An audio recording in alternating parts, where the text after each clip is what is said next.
નમસ્કાર મિત્રો, હું રાજુ દરજી. મારી YouTube channel RV tailor and બ્યુટિશમાં તમારું સ્વાગત છે.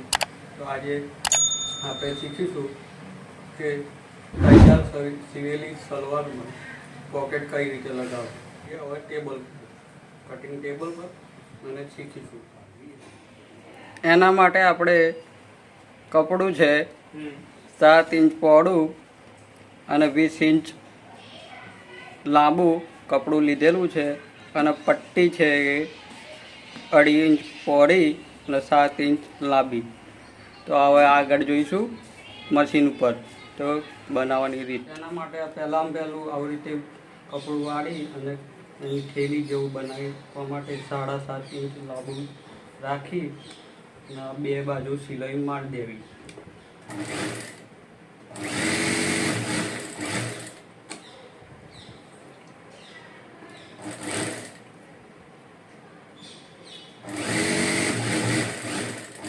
બંને બાજુ સિલાઈ લાગ્યા પછી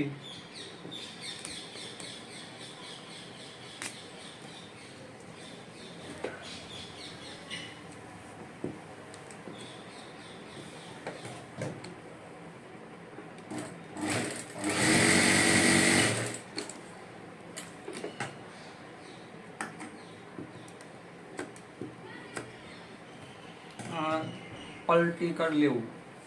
ઉલટી સાઈડથી સીધી સાઈડ પલટી કરી આવી રીતે ખૂણા કાઢી લેવા.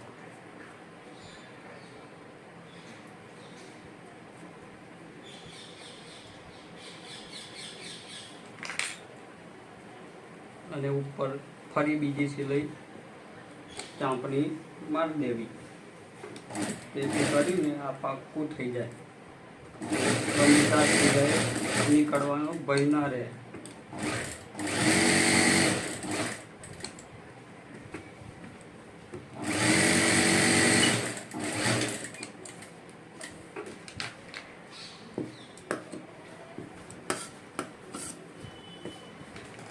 અને વચ્ચે છેકો મારી લેવો.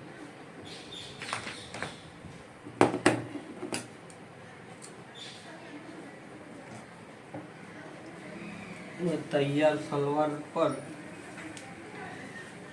આવી રીતે બે બાજુ કમ્પ્લીટ કરી અને જમણી સાઈડમાં આપણે એક હોલ બનાવીશું. જમણી સાઈડમાં રાખવાનું. તેથી કરીને કોઈ જાતની ભૂલ ના થાય. ઉલટેથી ઉલટું રાખી પહેલાં સિલાઈ મારવાનું ચાલુ કરી દેવાનું. આવી રીતે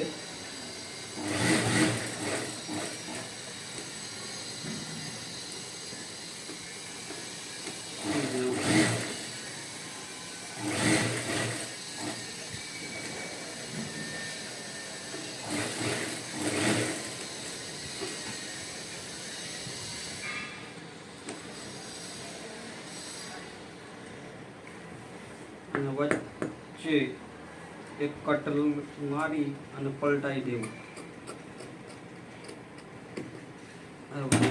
કટ મારી દેવો અને આ કપડું અંદરની સાઈડ પલટાઈ દેવાનું.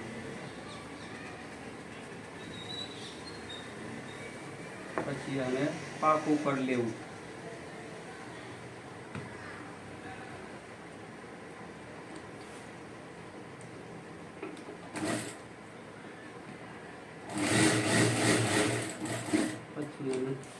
આ રીતે સિલાઈ લગાવી દઈ પાકું કરી દેવાનું રહેશે.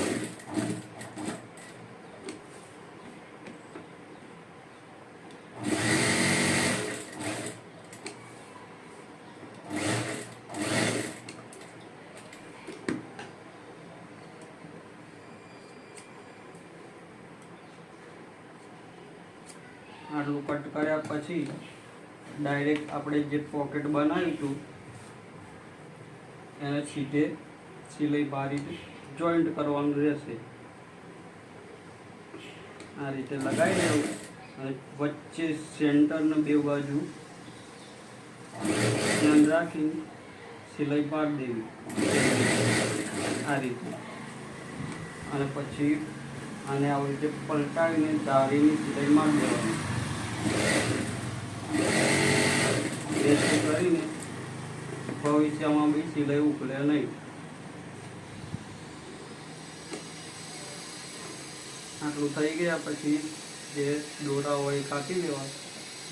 બીજું હવે આ રીતે મશીનમાં મૂકી અને આના પર ધારી આમ સેન્ટરનું ધ્યાન રાખી સિલાઈ મારી. જે વધારે વધુનું કાપડ હોય તો કટ કરી લેવું.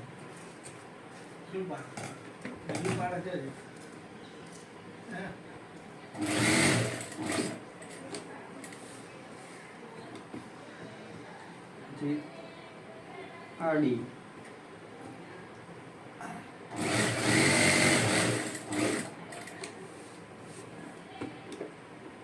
જોયું મિત્રો, આ સરળતાથી આપણે આ પોકેટ બનાવી શકીએ છીએ.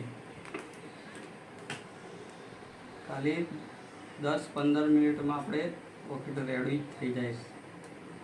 પછી વધારાના દોરા કાપી નાખવાના અને જોઈ લો કેટલું સરળ અને સખ્ત પોકેટ તૈયાર થઈ ગયું છે.